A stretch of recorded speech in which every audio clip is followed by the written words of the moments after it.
कक्षा 9 विषय गणित का यह पहला भाग है। अध्याय 1 संख्या पद्धति। पहला है 1 से अनंत तक की संख्या को प्राकृतिक संख्या कहते हैं, या कह सकते हैं किसी वस्तु को गिनने वाले अंक को प्राकृतिक संख्या कहते हैं। इसे कैपिटल N से प्रदर्शित करते हैं, जैसे 1 2 3 4 5 6 डॉट डॉट अनंत तक। अगला है प्राकृतिक संख्या दो प्रकार की होती है। धनात्मक संख्या जैसे +1 +2 +3 डॉट डॉट अनंत तक। दूसरा है ऋणात्मक संख्या जैसे -1 -2 -3 -4 -5 डॉट डॉट अनंत तक। अगला है पूर्ण संख्या या पूर्ण प्राकृतिक संख्या। 0 से अनंत तक की संख्या को पूर्ण संख्या कहते हैं, या कह सकते हैं प्राकृतिक संख्या में 0 को शामिल कर देने पर प्राप्त श्रृंखला को पूर्ण प्राकृतिक संख्या कहते हैं। इसे कैपिटल W से प्रदर्शित करते हैं, जैसे 0 1 2 3 डॉट डॉट अनंत तक। अगला है पूर्णांक संख्या।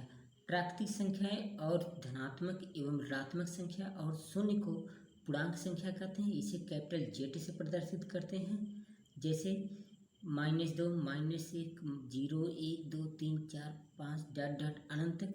बच्चों इधर भी अनंत तक जाएगा, जैसे -2 है तो इधर आएगा -3 -4 -5, इधर भी डॉट डॉट अनंत तक जाएगा और इस तरफ भी अनंत तक जाएगा। आगे पूर्णांक दो प्रकार का होता है। पहला धन पूर्णांक जैसे +1 +2 +3 डॉट डॉट अनंत तक।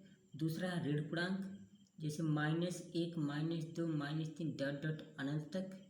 अगला है नोट का पॉइंट है, 0 न तो ऋणात्मक होता है और न ही धनात्मक होता है।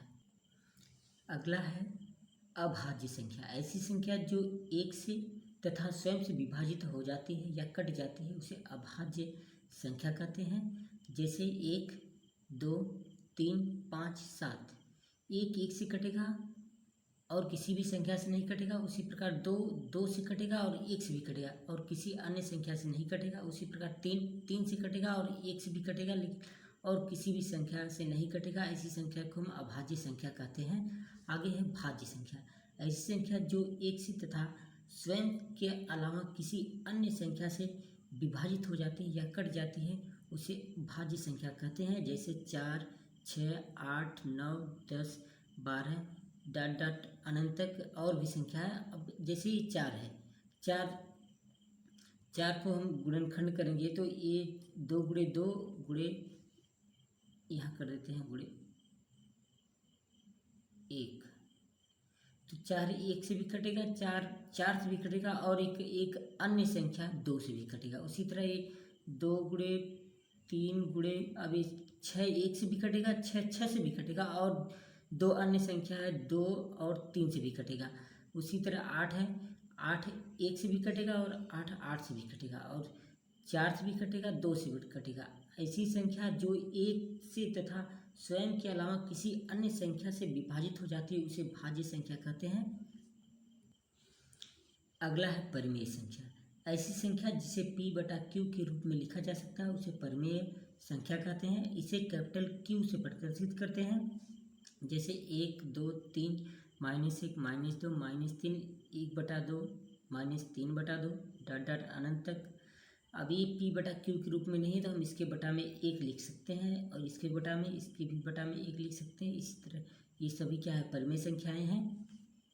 अगला है अपरिमेय संख्या। ऐसी संख्या जिसे P/Q के रूप में नहीं लिखा जा सकता है उसे अपरिमेय संख्या कहते हैं, जैसे कड़ी में 2 कड़ी में 3 कड़ी में 5 0.1 0 1 1 0 1। इस संख्या को हम बटा में 1 नहीं लिख सकते हैं, इसलिए ये अपरिमेय संख्या है। अगला है नोट का पॉइंट, पाई अपरिमेय संख्या है क्योंकि पाई का मान 22/7 एग्जैक्ट मान नहीं है, राइट मान नहीं है, इसलिए पाई एक अपरिमेय संख्या है। पाई का मान 22/7 ये एग्जैक्ट मान नहीं है, क्योंकि जब हम पाई इसमें 7 का भाग देंगे तो 3.151592653 5 8 9 7 इसी तरह आता रहेगा, अर्थात इस संख्या का कभी अंत नहीं होगा, इसलिए ये अपरिमेय संख्या है। अगला है वास्तविक संख्या। सभी परिमेय संख्या और अपरिमेय संख्याओं को वास्तविक संख्या कहते हैं। इसे कैपिटल R से प्रदर्शित करते हैं। अगला है वास्तविक संख्याएं और उनके दशमलव प्रसार। पहला है शांत दशमलव। ऐसी स्थिति में शेषफल शून्य हो जाता है, उसे शांत दशमलव कहते हैं। जैसे 7/8। बच्चे यदि हम 7 में भाग देंगे 8 का, 7 में भाग देंगे 8 में 8 का, तो ये पहले हम 0 लगाएंगे, दशमलव लगा देंगे तो ये 70 हो जाएगा। फिर ये 8 64 हो जाएगा, 8 बार जाएगा, और ये 64 बचेगा 6। फिर 0 बढ़ाएंगे, फिर 8 7 56, 4 बचेगा, फिर 0 बढ़ाएंगे, 8 बचे 40, ये कट जाएगा। अब देखिए ये इसमें शेषफल 0 हो गया, तो ये शांत दशमलव संख्या कहलाएगा। दूसरा उदाहरण है 1/2। हम 2 का भाग 1 में देंगे, 2 का भाग 1 में देंगे तो पहले 0 बढ़ाकर दशमलव लगा देंगे तो ये 0 बढ़ जाएगा, और ये 2 25 10।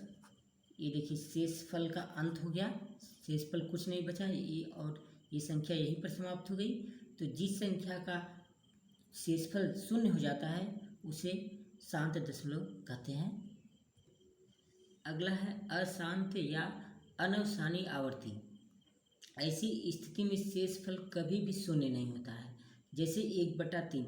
यदि हम 1 में 3 का भाग दें, यदि 1 में हम 3 का भाग देंगे तो ये 0 बढ़ाकर दशमलव लगाएंगे, ये 10 हो जाएगा, 3 त्रिका 9, ये 9 हो जाएगा, 1 बचेगा, फिर 0 बढ़ाएंगे, फिर 3 त्रिका 9, फिर 9 हो जाएगा, फिर 1 बचेगा, फिर 0 बढ़ा देंगे, फिर 3 बार जाएगा, 3 त्रिका 9, और इसी तरह ये एक एक शेषफल आता जाएगा और ये कभी समाप्त नहीं होगा। इसलिए इसको अशांत दशमलव या अनवसानी आवर्ती कहते हैं। जैसे दूसरा उदाहरण भी ले लेते हैं।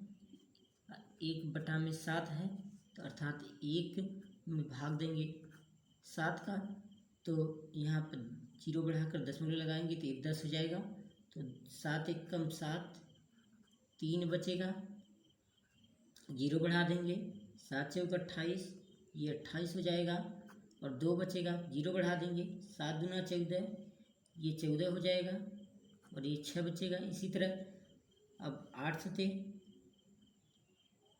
56, और ये 4 बचेगा। इसी तरह आगे बढ़ता जाएगा, ये कभी समाप्त नहीं होगा। इसलिए अशांत दशमलव या अनवसानी आवर्ती कहलाता है।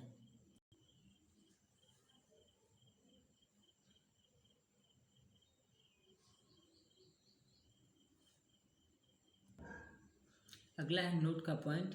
इस स्थिति में दशमलव के बाद आने वाली संख्या कभी समाप्त नहीं होता है एवं अनवसानी आवर्ती में एक ही संख्या शेषफल बार बार रिपीट होता है। अगला है अनवसानी अनावर्ती। ऐसी स्थिति में शेषफल या दशमलव के बाद आने वाली संख्या बार बार रिपीट नहीं होती है। जैसे कड़ी में 2 का मान 1.414213 डॉट डॉट इसी तरह आता ही जाएगा। पाई का मान आपने पिछले सवाल में देखा ही है। अब अगला है घातांकीय नियम।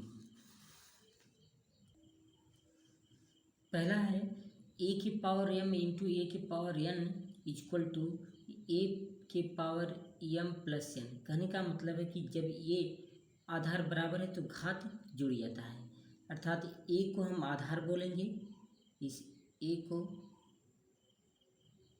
आधार कहेंगे, और n को घात बोलेंगे।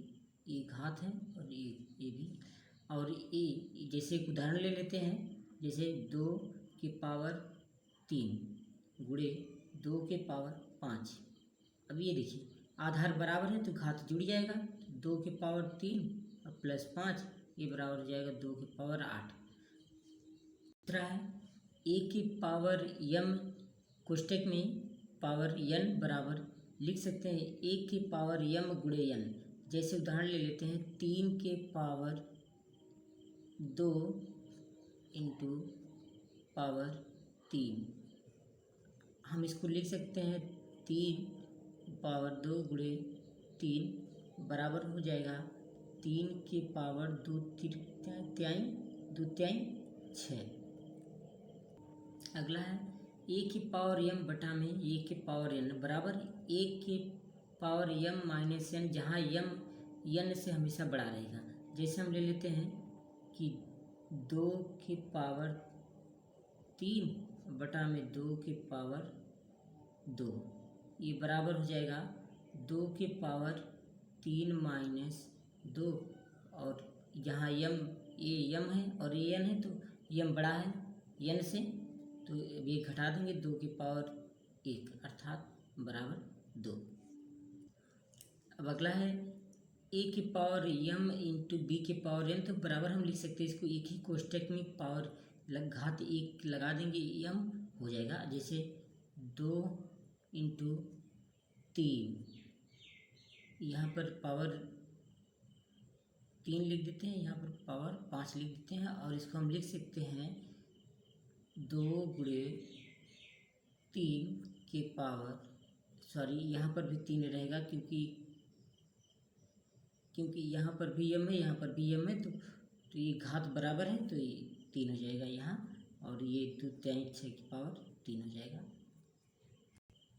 अगला है a बटा में b के पावर m बराबर, हम इसको अलग अलग लिख सकते हैं a के पावर m बटा में b की पावर m। उदाहरण से देख लेते हैं, जैसे 2 के पावर 5 बटा में 3 के पावर 5 बराबर, ये इसको लिख सकते हैं, इसको लिख सकते हैं 2 के बटा में 3 कोष्टक में लगा सकते हैं, इसे घाते 5। इसी प्रकार अगला है, जैसे 2 के पावर 3 बटा में 2, हम इसको अब कड़ी में लिख सकते हैं, ये 2 हमेशा कड़ी के ऊपर आ जाएगा ऐसे, और 2 के पावर 3, कहने का मतलब जो बटा में है, जो हर है, वो यहाँ आ जाएगा रूट के ऊपर, और 2 के घात लग जाएगा। Thank you.